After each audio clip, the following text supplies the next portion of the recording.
Hello दोस्तों, मैं सौरभ आप सभी का स्वागत करते हैं मैं अपने यूट्यूब चैनल एसएससी मावल पे। तो दोस्तों आज की इस वीडियो में हम बात करने वाले हैं एसएससी के एग्ज़ाम अपडेट के बारे में। जैसे कि हमारा सीजीएल पोस्टपोन्ड हो चुका है और नोटिस में ये लिखा गया था कि फर्स्ट वीक ऑफ सितंबर से आपका एग्ज़ाम होगा। तो एक्चुअल में फाइनल डेट कब से हम मान सकते हैं कि एग्ज़ाम जो है हमारा स्टार्ट हो सकता है, ठीक है, इसके बारे में बात करेंगे। साथ ही साथ आपकी यानी कि सीजीएल की न्यू एग्ज़ाम डेट के बारे में बात करेंगे। साथ ही साथ आपके सीएचएसएल एमटीएस एग्ज़ाम कब हो सकता है, क्या सीएचएसएल पहले होगा, एमटीएस पहले होगा, क्या होगा, इसके बारे में बात करेंगे। और साथ ही साथ स्टेनोग्राफर के आंसर की कब तक आएगी, इसकी भी अपडेट मैं आपको इस वीडियो में देने वाला हूँ। तो वीडियो आपके लिए बहुत ज़्यादा इंपॉर्टेंट है। जो भी अपडेट है मेरे पास मैं आपको इस वीडियो से बता रहा हूँ, तो वीडियो को पूरा वॉच कीजिएगा। और चैनल पे पहली बार हो गए तो चैनल को जरूर सब्सक्राइब कीजिएगा। टेलीग्राम से नहीं जुड़े तो लिंक आपको डिस्क्रिप्शन में है, जुड़ जाइएगा। वीडियो अच्छी लगी तो लाइक और शेयर भी कर दीजिएगा।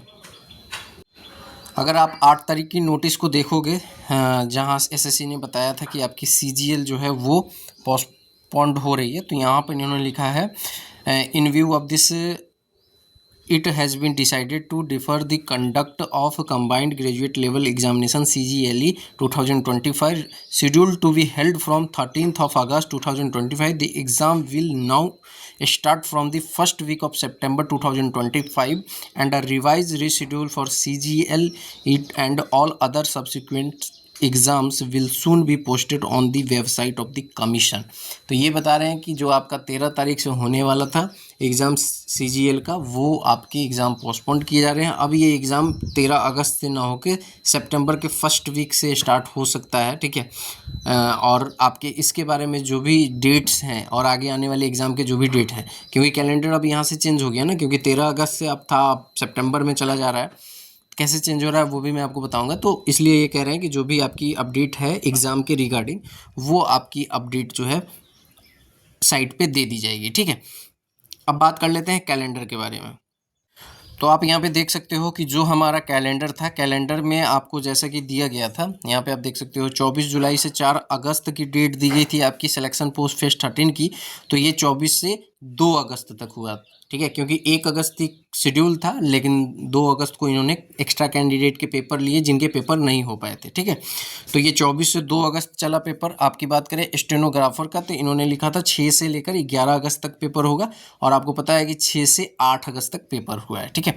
उसके बाद में इन्होंने इसके कैलेंडर के अकॉर्डिंग अगर आप देखोगे तो कंबाइंड हिंदी ट्रांसलेटर एग्जामिनेशन का है, ठीक है।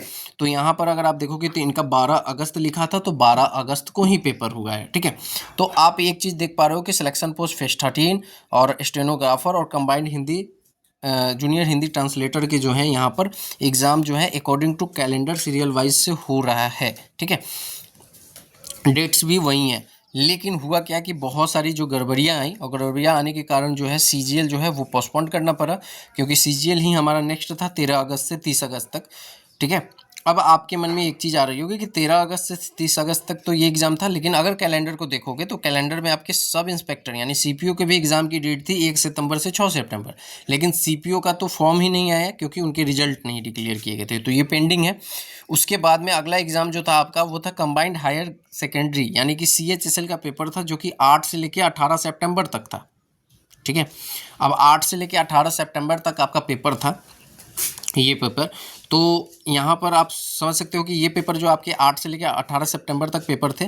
तो अभी जो आपका फर्स्ट वीक में जो पेपर होने वाला है, यानी कि सितंबर में ये जो बोल रहे हैं, तो सितंबर में तो पेपर हमारा होना था सीएचएसएल का, बट सीजीएल का पेपर होगा, क्योंकि इन्होंने बताया कि सितंबर के फर्स्ट वीक में हम स्टार्ट कर रहे हैं, ठीक है। उसके बाद में अगर आप देखोगे तो उसके बाद में आपका यहाँ पर एमटीएस का पेपर है, जो कि 20 सितंबर से लेकर 24 अक्टूबर तक है। अब बहुत ध्यान से समझना जो इन्फॉर्मेशन मैं आपको दे रहा हूँ कि एग्ज़ाम जो है आपका सीजीएल का, वो मोस्ट प्रोबेबली है, जो मेरे पास जो इन्फॉर्मेशन है उसके अकॉर्डिंग मैं आपको बता रहा हूँ कि सितंबर, ठीक है, सितंबर 9 सितंबर से ये पेपर स्टार्ट हो सकता है, ठीक है।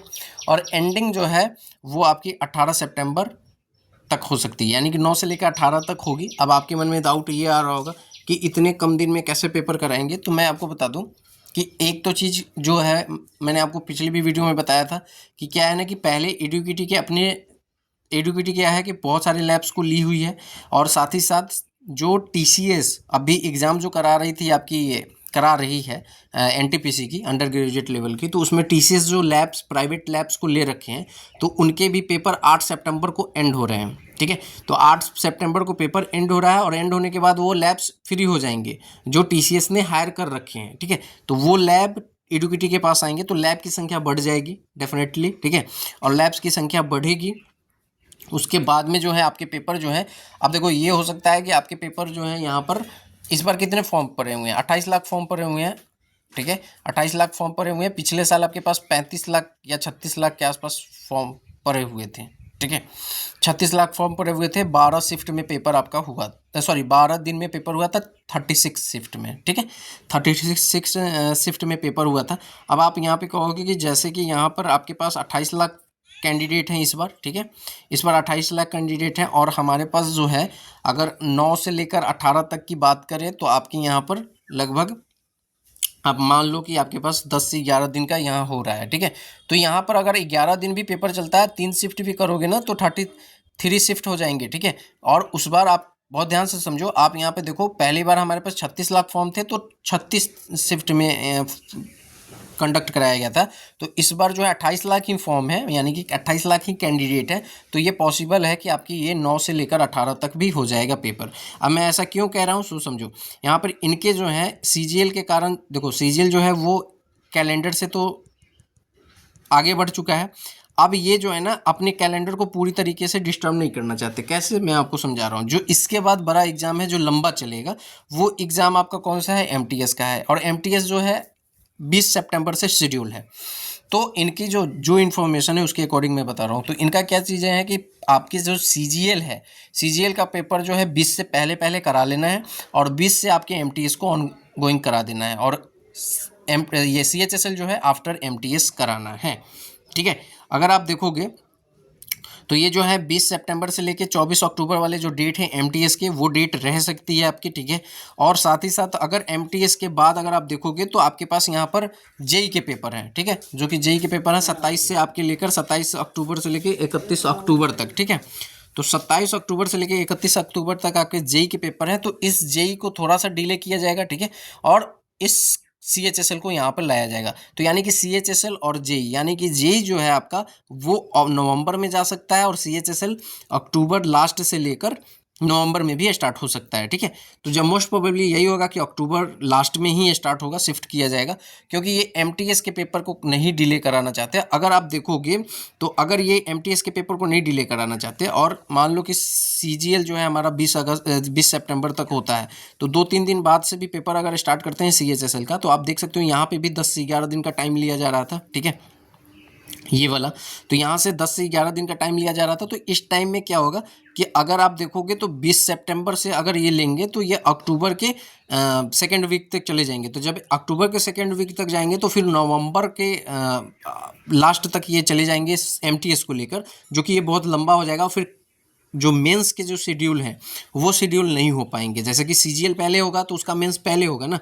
ठीक है, तो उसलिए जो है आपके पहले ये एग्ज़ाम के पेपर करा लेंगे, क्योंकि ये ज़्यादा लंबा चलने वाला है ये वाला एमटीएस का, और सीएचएसएल बाद में कराएंगे। ये जो इन्फॉर्मेशन है उसके अकॉर्डिंग मैं बता रहा हूँ। चीज़ें आपको आगे चल के दिख सकती है, हो सकता है कि एज इट इज़ जो मैं चीज़ें बता रहा हूँ वैसा ही होगा या चेंजिंग भी हो सकता है। ठीक है, तो इसके लिए हमें ऑफिशियल का वेट करना पड़ेगा, बट चीज़ें यही हैं।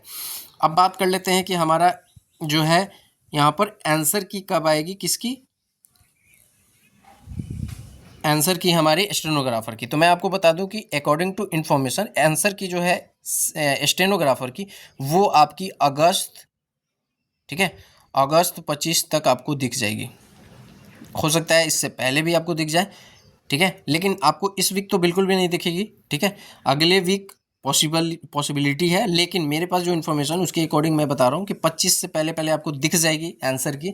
तो आपके जो स्टेनोग्राफर के आंसर की है वो आपको 25 अगस्त तक दिख रही है। बात करें सिलेक्शन पोस्ट फेज 13 के आंसर की के बारे में, तो उसका कोई भी अपडेट नहीं है, क्योंकि उसके पेपर अभी होने बाकी हैं। तो क्या ही हो, मतलब दोनों का एक साथ आएगा या पहले पहले कर दिया जाएगा, ये तो मैं श्योरिटी नहीं कर सकता, क्योंकि मेरे पास कोई भी इन्फॉर्मेशन नहीं है, तो मैं आपको क्या ही बताऊँ। तो ये 25 अगस्त तक आपको आंसर की दिख सकती है। तो चलो देखते हैं आंसर की में क्या क्या होता है। साथ ही साथ मैं आपको बता दूं कि जहाँ तक मुझे लगता है कि जो स्टेनोग्राफर के पेपर जो हुए 6 तारीख को और 7 तारीख को, जिसमें मैथमेटिक्स पूछा गया रीजनिंग में, तो उन सारे क्वेश्चनों में ये बोनस कर सकते हैं जो एसएससी दे सकती है, क्योंकि ये सिलेबस में नहीं था। ठीक है, सो इस वीडियो में इतना ही। मिलेंगे अगली वीडियो में। वीडियो अच्छी लगी तो लाइक और शेयर कर देना जरूर। कमेंट करके भी बताना कि आपको इन्फॉर्मेशन कैसा लगा। टेलीग्राम से जरूर जुड़ जाना। आपको आने वाले टाइम में चैनल पे जो है सारी जो लेटेस्ट अपडेट जो है, लेटेस्ट जो आपकी टॉपिक पूछी जा रही हैं, वो सारी टॉपिक आपको इस चैनल पे मिलेंगे। ऑलरेडी मैंने बहुत सारे टॉपिक कवर करा दिए हैं, आप जाके चेकआउट कर सकते हो। तो मिलेंगे अगली वीडियो में, तब तक इतना ही। जय हिंद, जय भारत, सभी को ख्याल रखिएगा।